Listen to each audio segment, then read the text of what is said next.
Hi, welcome back to the Revolution Approved podcast. I am Jen. And I am Ken.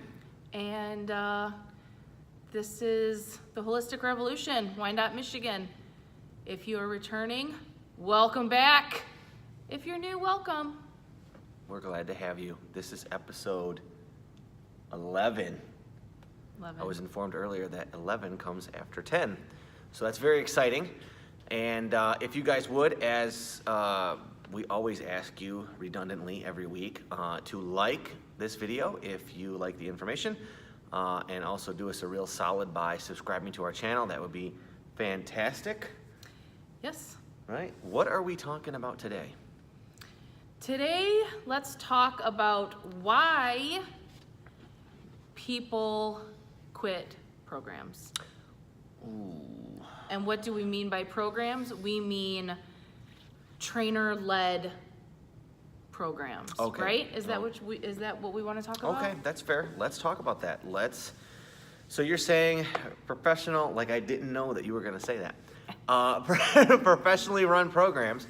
So we mean by that, we don't mean that you got a wild hair up your ass one day or set a New Year's resolution to do something and then you didn't see it through. We're not talking about that. We're talking about you signed up maybe through group training, maybe for a challenge, maybe something led by a personal trainer. Okay. Okay? So why would someone quit a program? What would be the first thing that would come to your mind? Because we don't really have that many people who quit here. we don't really have that problem. Luckily, knock on wood. Yeah, knock on wood. Our personalities are charming, and we offer good information, and it's a safe environment. So we really don't have this issue. But I see it a lot because we get a lot of people from other places. Mm-hmm. Okay. We do see a lot of people coming from these challenges, and this is what stemmed this idea. Yeah. For us, is we do see people coming in. We are now in mid-April, so people that have taken the 30, 60, 90-day booty blasting bikini challenge. It's almost beach season. We're in the thick of training for wearing a bathing suit. Not me. I'm always ready to wear a bathing suit, but maybe other people who want to go on vacation. Anyway, whatever. Nope, you cut me off, so go ahead. Sorry, it's beach season, and I'm gonna get heat because she warned me before we started not to cut her off, and I just did, so that's gonna get me in trouble. Anyway, what I think the first issue has to do with trainers themselves. Okay. Holding ourselves personally accountable. I can't tell you. I mean, you figure how long have I been a professional trainer? 16 years, somewhere along that. Okay. I cannot tell you the amount of clientele that I have trained, that I received just from other trainers being completely unprofessional.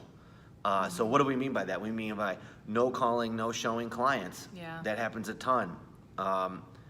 You have an appointment, you show up at the gym, your trainer's not there, you wait around. They don't show up, they don't call you, they don't text you, they don't let you know that, they decided to sleep in, or your appointment wasn't as important to them on that particular day, so they don't care. Even though it's 4 p.m, they decided to sleep in. Yeah. Or the late cancels.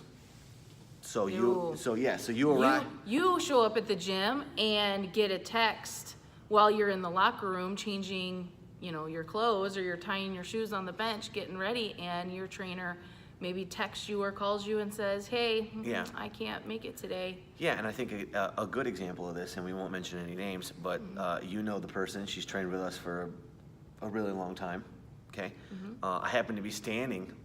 See you.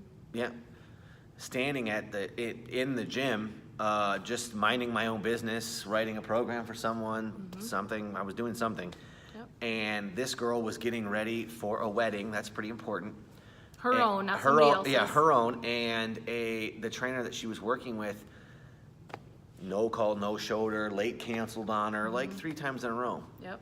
Okay, like 3 individual, like we're gonna train on Monday, Wednesday, and Friday. I cancel on you Monday, Wednesday, and Friday. Yep. So no training for the week. And I, just by maybe universe intervention happened to be standing there, and the client was so pissed off. She was like, "Hey, I don't want to train with this person anymore. They're not serious. Would you be so kind?" I said, "Sure." Long story short, that girl has been with us for what, 4 years? All because of that. So from a financial perspective, as a professional, how much, because this woman is obviously serious, how much income did that trainer lose? Because what, they're a lazy ass? Because they can't show up on time? Because they're unprofessional? Now the industry is just chock full to the brim. I mean, if you had a 24-ounce cup, 22 ounces of it is filled with unprofessional horse shit like this, okay? Yeah. So that's Unfortunate. that's probably the number one reason to me why people quit programs, is because other people, i.e. the trainer, quit on them, Okay. right? So this goes back to, like we always talk about, people stop caring about themselves because other people don't care for them, Yeah. right? So that's number one. Okay. Number two, I would say, would just be programs to switch, would be programs that are just ball busters right straight out the gate. Yeah. Way beyond level that, you should be at, or you should be starting at, or just maybe it's outside of your comfort level. Maybe it's, maybe it's too easy. Yeah, so that's the thing is, so if we take the too easy approach, Okay. okay, and we're going and there's no variables changing, that we're not lifting any heavier loads, the rest per set isn't going down, any of the normal things that you would see in a properly designed program. After a while, people can kind of get like, okay, well, this is kind of like me sitting on my couch, right? If it's too easy, If it's yeah. too easy, yeah. So it's like, I'm gonna go and find something else to do. That's why as professionals, you got to know the difference. You got to understand the relationship between skill level and intensity. Because if you don't, you might encounter a problem like that. We've never really had that. Or but what you might find is that person might do your program, your too easy program, and now they add on 2 or 3 different outside programs that now you don't know about, and maybe they get hurt, or maybe something unfortunate happens because they're adding on and adding on and adding on, and you as the trainer maybe don't know about these other things, or maybe you don't care, or you don't take it into account, right? Yeah. So that can lead to problems too. Yeah, and to be fair, because we normally just have a tendency to rip on things just ad nauseum, to have a trainer's back for a second, to have another professional's back for a second, we have, or at least I have noticed, having done this for as long as I have, the ebbs and flows of things. So like, barbell squats are in fashion. Oh no, they're bad for you. Only front squat. Oh no, now we go over to here. The ebbs and flows of training and what people think and this. And right now you have a huge influx, like I like to call it, like people thinking that they're made of glass. So to say that a program's too easy. So you have trainers out there who are afraid, maybe they're afraid of their own skill level.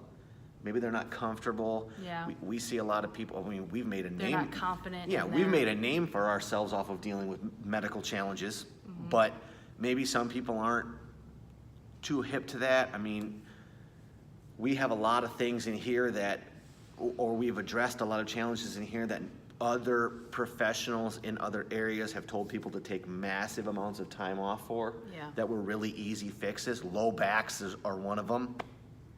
Rest, rest, rest, rest, rest, right?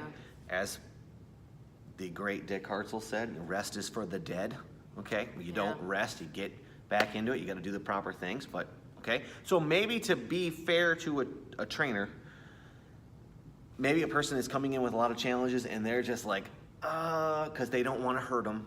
Yeah, that's true. Do no harm, let's have their back for a split second. And so maybe that person views it because, again, you have a lot of people who are coming in, they watch television, and what do they see on television? They see people throwing up, women screaming in people's faces, people crying, this thing, that thing, and they're expecting like, okay, well that really wasn't that hard, and maybe the professional didn't do a good job of explaining the scope why you're doing what why you're you're doing what you're doing, yeah. right? So that can lead to it. And then now on the other side, this might be more prevalent, but the program, the ass kicker, the program of I went and worked out one time and I can't move for a week and a Yeah. half. The flip side, so going from too easy to too To, hard. is to what way you're too saying, hard, yeah.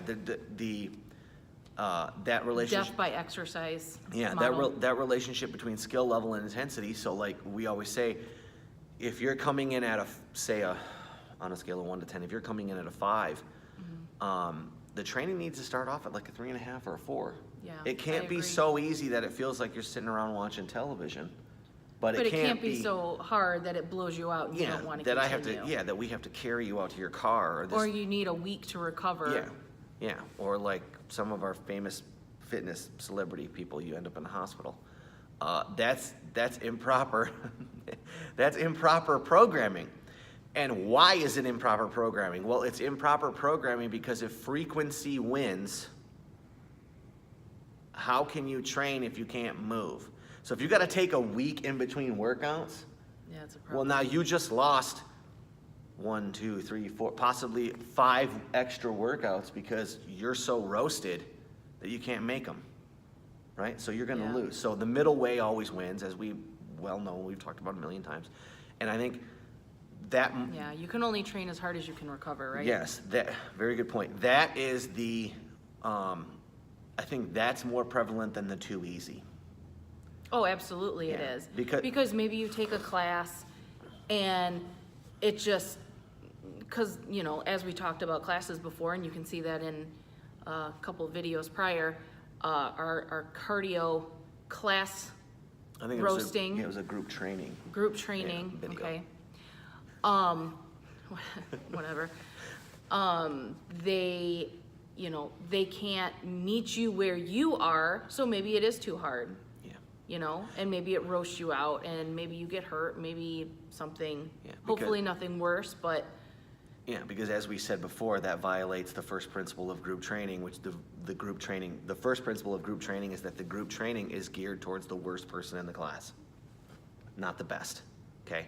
well, not always. Well, I'm talking about it should be. Well, That would be the proper way to do it, which is one of the Achilles heels of group training, as we talked about in that video, which you can go check out on our page.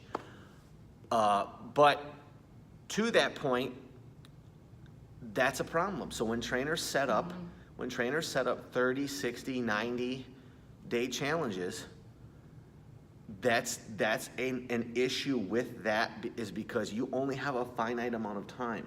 Yeah, So you automatically know, now granted, you should know, because if it sounds too good to be true, it usually is. But, hey, Yeah. lose 25 pounds in a month. Hey, do this or that. It's like, that's okay. Okay, on the surface, you can guarantee that this program is going to have a tremendous amount of work attached to it. The food part's going to be minimal. Yeah. You should know that going into it. So that person's program, they're behind the 8 ball already, so they kind of instinctively have to make it brutal. yeah, what happens on day Yeah. 91, 92? Yeah, because you're not Yeah, those where you at? people. Because I would argue, and we have seen it bear out in here because we get people in here from these types of things, is that people are not thriving in that program. That program is simply a matter of survival. They survived it. So it's kind of like if I just put together a program and I just beat the shit out of people for 6 months straight, and then the people who are the best athletically or who have the best genetics or the best ability to recover, they're the ones that are going to be there at the end. I just simply made the program so hard that only the best people would finish at the end, right? Sure. So that would be number 2. Making things too hard. Because again, your body is smarter than you. It's going to go, hey, listen, all right, Jen's trying this program. Okay, this thing's like death. Okay, we feel like shit. All right, how can we make her quit this program? I know, make her knee hurt. I know, give her a migraine. I know, make her elbows, make her joints hurt. Give, blah, blah, blah, blah, blah. Make it to where she's constantly tired all the time. So then that way, hopefully, we would call that the pain teacher, has come along, and hopefully you respond to the call and go, oh yeah, okay, I can't do that. But what a lot of people do is instead of backing down on intensity and maybe going from, okay, well, 4 days a week I'm getting my ass beat here. Okay, I got to drop it down to 3. okay, or drop it down to 2, right? Okay, we've seen female clients in here come in from other places doing 21 to 25 hours a week of working out, and we got to drop them all the way down to 3 hours.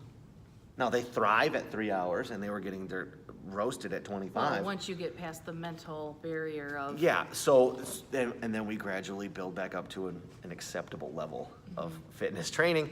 But I think that you heed that call from the pain teacher. Most of the time, it doesn't lead to backing down. It leads to just quitting altogether. Yeah, absolutely. It leads to dropping on a program, and it's like, Yeah. and what happened? What happened? Well, I started this program and my knee hurt. They hurt my knee. Yeah. So they just quit and Yeah. they never go back. And they, unfortunately, I think we've seen also people just quit fitness altogether. Sure. You know, it just turns them off altogether. Yeah. Well, I was working with a professional and I got hurt, so screw this. Yeah. Well, you see that a lot of here. Which lesson one, you probably weren't working with a professional. Yes, you had the proverbial blind were leading the blind. Yeah. That's a lot of it. So you know you had your. You know, unfortunately, you can't use you get what you pay for in the fitness industry, because a lot of times you're paying a lot of money and you're probably not getting a lot. Or you could be paying, or the reverse could be true though. Well, that's what I'm saying. You're paying a little bit of money. You can't take that in. Yeah, that wouldn't You know, be. it can't be written in stone for Yeah, the fitness. that's not industry. applicable. And as far as the injury thing goes, we see that a lot with running. So here's Ken's weekly bag on running. A lot of people don't quit running because they don't like to run anymore. I've never, actually in my entire career, I've never met a person who said, you know what, I'm just not really into that running thing anymore. Not into it. Not really, okay? Me. All right, but you're not a client. So. I'm not a client, but I have. So I you're- have attempted the maybe I'll just go out for a run, and Yeah. I come back and go. But I really don't like running. Why do I keep doing this? Okay, so, but that's one thing. But I'm talking about people who are on record Okay. into it. Okay. Fair enough. They say, hey Ken, you know what? I love the fruity little outfits. I love the trinkets. I love all the I love paying $150 for a T-shirt. I love exorbitant entry fees. Sorry. It's awesome. I love all of it. But you know what? I can't do it anymore. Well, why can't you do it anymore? Well, because of my knee, because of my hip, because of my ankle, because of my so-and-so, okay? So back to that thing about it being too hard and the trainer being put in the position where the programming is not long-term or thought out. Like how we talk about, we're programming for the year. We're programming for 4 years. We're programming for life. For life, not to be Yeah. not to be silly with it, but like we're programming for Longevity. I'm not concerned necessarily with where you're at right now. I'm concerned with where you're going to be 6 months from now, a year from now, like you said, 4 years from now. Okay, Yeah. so with those short-term windows, not to overly pick on the challenge thing, but people want results now. The American public has been conditioned to not wait for anything. Yeah, we want everything right Well, now. right now, right? So with that being said, it's like it puts people in a position where they have to shotgun stuff. And then when you shotgun stuff, you're going to run into problems. So maybe something that wasn't an issue on day 1 now becomes an issue on day 21. Okay. But because the way your system, like, not to be unfairly rip on body part splits or bodybuilding in general, if you're not, I was talking with a girl yesterday, if you're not cognizant of, to give you an example, the amount of pushing you're doing to the amount of pulling you're doing, you can develop postural problems. You can develop, Sure. you can easily put your shoulders in a position where you could tear a rotator cuff. Yes. Your metabolism is going to slow down because your chin's going to drop because you're walking around like this, your shoulders are rounded forward like that. So you say your stated goal is body fat loss, but you're inhibiting body fat loss by inhibiting your metabolism because you can't breathe. Yeah. All right. So you can see the pitfalls in these things if you know what to look for, and you're dealing with someone who's skilled. So that's the issue: is how do we lay out a plan that is going to keep some? And the majority of our clients stick around for a long time. They stick around so much sometimes that we want to ask them to leave. No, I'm just kidding. Just kidding. We love all of them. And then now, what would? Okay, so one is, why do people quit? Yeah, trainer. Programs, trainer, Being an idiot. trainer. Okay. 2 is program either too easy, too hard, and that causes you to quit. So number 3,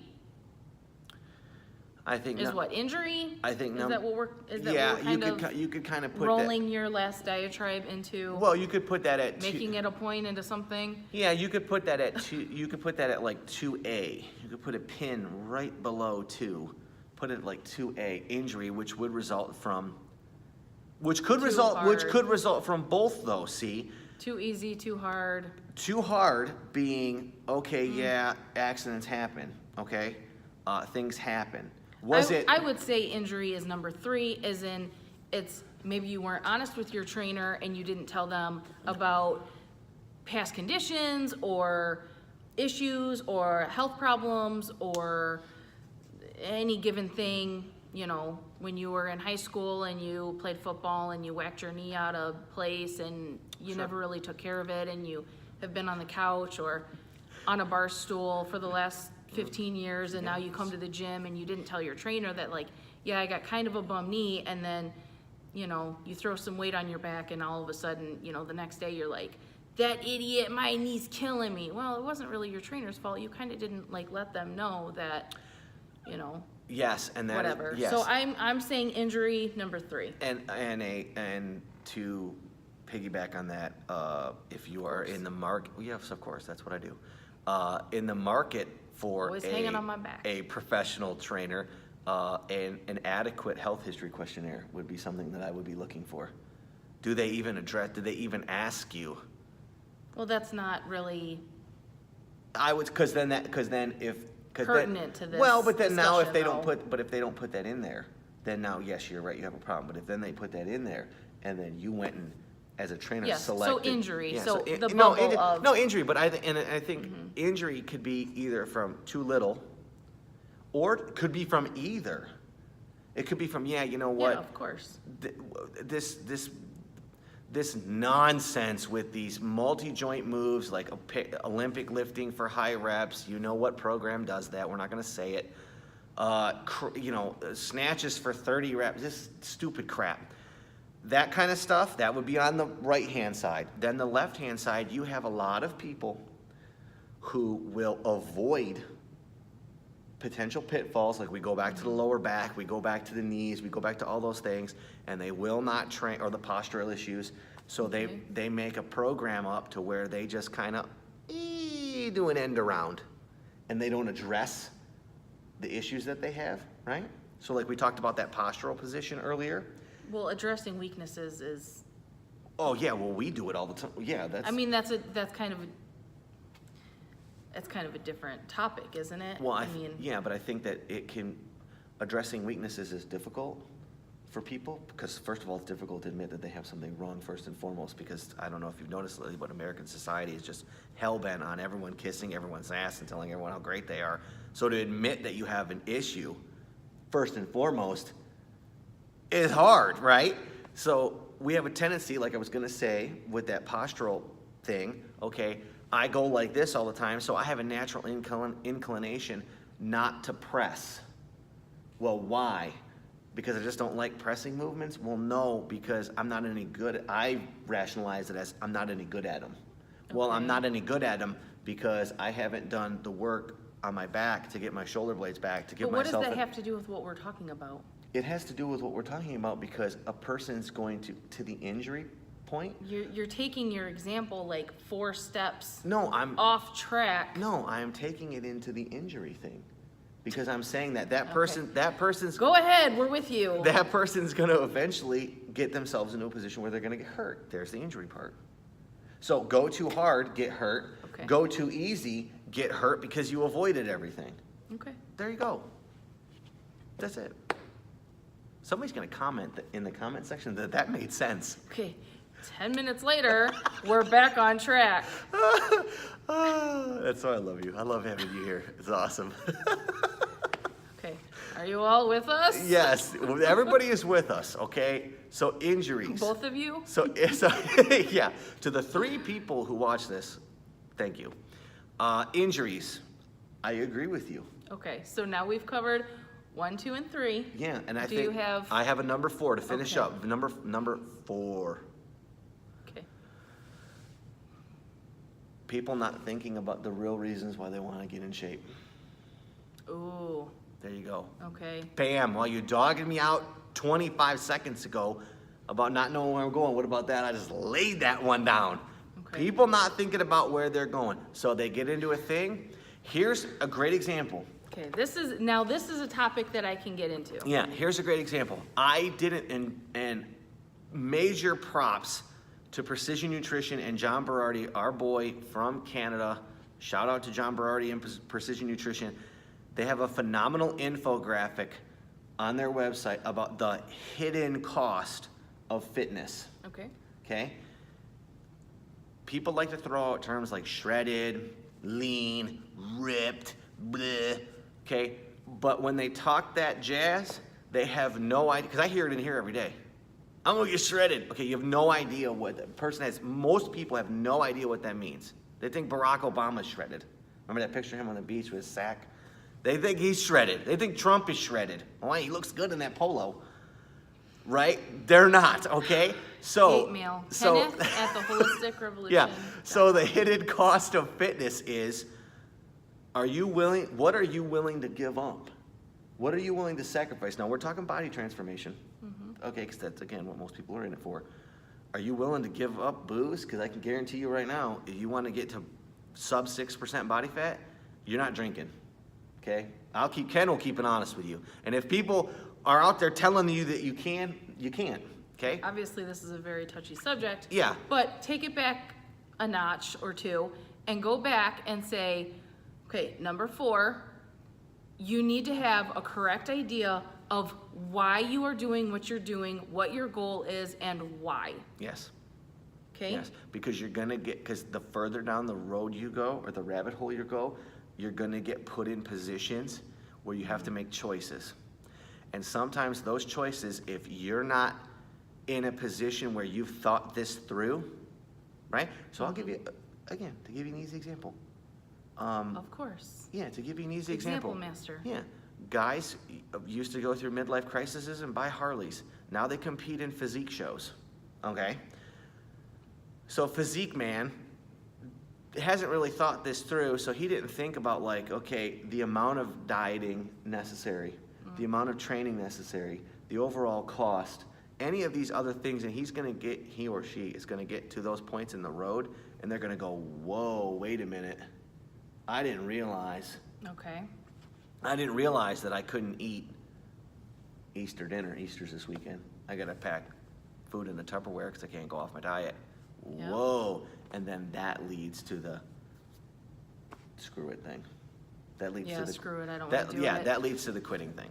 Yeah. Yeah. Or to maybe be a little bit more heady, I guess, on this topic is, maybe the person comes in and they go, I just wanna lose all this weight and I wanna get healthy and I wanna do this. Well, they didn't take into consideration that as your journey progresses and maybe as the weights get heavier or your conditioning gets a little bit more intense or something, maybe some internal emotions are gonna start to bubble to the surface and maybe you aren't ready to deal with that, so you quit. Good point. Maybe Fantastic. you've been kind of burying some past trauma or something, that happened to you in your life somewhere along your life, and you realize when you get to the gym, wow, maybe I overeat because it makes me feel good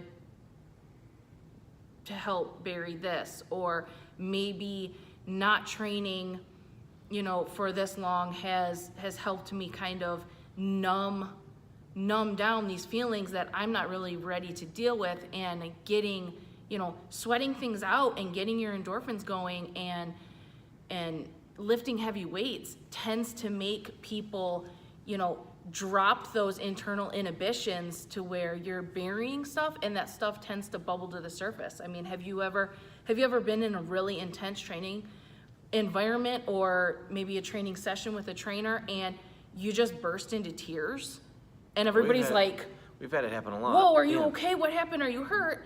Well, no, I'm not hurt, but I don't know. Something's happening and I don't know what it is. I've personally done it where, maybe I'm doing something that's just really, really intense and then I get done with it and maybe it's like a feeling of elation, or it's a feeling of, holy crap, I can't believe I did it. And it comes out in just like sobs. Yeah, and you realize maybe later that maybe it's something you've been burying that kind of you are finally able to release, or you are finally able to kind of work through maybe a trauma or whatever, like I said. It's a life challenge. And anything, Yeah. right, that you've buried that now comes up. Well, I think a lot of people may or may not stick with a training program. You know, that's what we're talking about, training, why people quit. Maybe you quit because maybe you just don't want to deal with that, or maybe you're not ready to, or maybe you haven't mentally figured out that the reason that you overeat is because you're masking something. Yeah, Maybe, it's tied you know, to other things. some people drink, some people do drugs, some people just eat, you know, and I think a lot of people don't. Some people compulsively exercise. Some people compulsively exercise. There are numerous things that people do to mask what's really going on. And I think when that comes to the surface, that may cause people to quit because they just don't want to deal with it. So we started off with the easy stuff, and then I dropped a bombshell for number 4. So number 4, honestly, should probably be number 1, because that would be related to core values, the compass, the why. That would be related to the why. Now, again, most people aren't going to fitness. Sometimes it's a little bit of a journey, though. It takes you a while absolutely. to find out why you're doing what you're doing. Because fitness in the United States is not, it's not given that due. It's only looked at in that physical piece. Well, you went and worked out. So it doesn't, no one in the fitness industry dare talk, except for maybe a few people, about spiritual implications, and I don't mean religious crap. The intellectual implications, the emotional implications, all of the social implications, all of those things. No one is talking about that. They're only talking about lunges for your butt. So I think it's actually in the correct order, because I think a lot of people do start programs because they see. Well, they're starting a program thinking one thing, and then they get all the way through it, and it's something completely different. You see a commercial on TV, or you see a commercial on Facebook, or you see a something. You know, maybe even your friends down the street say, hey, we're all gonna start this new gym, whatever. Yeah. We're all gonna do this, come join us, we're all gonna do it together. So I think a lot of people go into, you know, maybe fitness programs or training programs unaware of why they're really doing it until you get into it. And, you know, hopefully you're in a gym, or you do have people around you, or you have a trainer around you who can help coach you, right? Coach you through that, as opposed to just counting to 8 or 10 for you. Yeah. Hopefully your trainer does a little bit more. And as a matter of fact, that's good. We should remember this, because that would be a good future topic for its own podcast. Because we could go on, I mean, talking about this number 4, we could go on for another 35, 40 minutes easily. Talking about heart rates, where people have been, what kind of training elicits those types of responses, so on and so forth. Yeah. But if this is something you want to hear more about, let us know. Yeah, let us know. So maybe comment in the comment section. I mean, you don't, we obviously are in a state in this country where we need to move. Yeah. Like, we got a lot of people who, I mean, just to face facts, we need to move. The overwhelming majority, okay? Yeah. 40% of the population needs to take a nap because they're so high-strung and whacked out on energy crap and this and the other. And then the other 60%, they need to move, okay? So every day we're losing, because we consider ourselves health professionals, and that's heat-seeking right off the bat, because most people will be like, a trainer is a health professional. No, they're not. No, they don't like that. But we are, and maybe that's why we get so much heat, because we have the frontline ability to make, I mean, as you well know, people in here have made massive, massive, massive changes in their life through here. Not through a doctor's office, not through a physical therapist's office, in here. Okay, so we're on the front line. Trainers are on the front line, okay? We're getting our ass beat by type 2 diabetes and cancer and depression and all these other things. So people need to be in programs that are safe, inclusive, and effective. So maybe next time we talk, we'll expound on that number 4 a little bit more. because that would be very good. We're gonna remember that. Do you have anything else other to say? Is that all you have? I One think through that's, four? Do you yeah, have because I'm any gonna other- say, because I have a ton more to say, but I'm gonna save it Of course. for the next one, because we're gonna talk about the not knowing why people are training, you know, that number 4. I'm gonna save it. I'm zipping it up. That's so not gonna happen. If there's anything you wanna hear us talk about, if there's any ideas you want us to maybe expand on, if there's any topics that you feel are taboo that you know we won't have a problem Yeah, we having an don't have a opinion problem talking about. about anything. We have an opinion on just about everything, and it may not match yours. We don't even match each other's opinions Yeah. quite a bit. We argue That's constantly. okay. We don't argue. We don't. It's okay. It's okay to have your own opinion. Yeah, It's sure. okay to think for yourself, please. Yeah. It's okay to do your own research. It's okay to read books and articles and get all the information you can. Yeah. Please do. Yeah, everybody's It's in- okay to yeah, quit programs if you're not happy with them, quit them. But don't quit fitness altogether. Yes. Find one that you like, find a trainer you can trust, find a facility that you feel comfortable in, you feel welcome in, And go from there. and yeah, and And that's go it. from there. I'm Ken. I'm Jen.